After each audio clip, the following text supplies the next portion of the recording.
పాపానికి ఇన్విటేషన్. అవును, దేవునికి దగ్గరగా ఆత్మీయముగా జీవిస్తున్న నిన్ను పాపములో పడెయ్యటానికి సాతాను అనేక విధాలుగా అనేక మార్గాల గుండా నీకు ఇన్విటేషన్ పంపిస్తాడు. దేవునియందు భయభక్తులు కలిగి తనకిచ్చిన కర్తవ్యాన్ని బాధ్యతతో చేస్తున్న యోసేపును పోతీఫరు భార్య పాపము చెయ్యటానికి ఆహ్వానించింది. ఒకసారి కాదు, రెండుసార్లు కాదు, అనేక మార్లు ఇలా తనతో పాపము చెయ్యటానికి యోసేపును పిలిచింది. కాని యోసేపు ఆ ఆహ్వానాన్ని తిరస్కరించాడు, అక్కడ నుండి పారిపోయాడు. అందువల్ల యోసేపును దేవుడు గొప్ప అధికారిగా చేశాడు. ఎలీషా దగ్గర శిష్యుడిగా ఉన్న గెహజీకి డబ్బు ఆశను చూపి పాపంలో పడే విధంగా చేశాడు.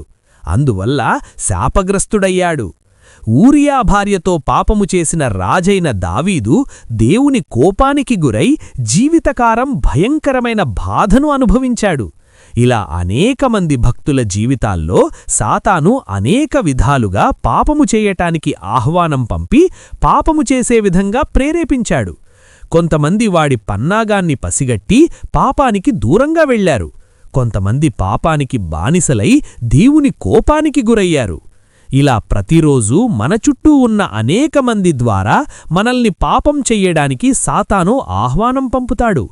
చదువుకుంటున్న దగ్గర, ఉద్యోగం చేస్తున్న దగ్గర, పనిచేస్తున్న దగ్గర నువ్వు ఎక్కడుంటే అక్కడ సాతాను ఆహ్వానం పంపుతాడు. ఈరోజు నువ్వు పాపం చెయ్యడానికి సాతాను పంపుతున్న ఆహ్వానాన్ని స్వీకరిస్తున్నావా లేదా తిరస్కరిస్తున్నావా?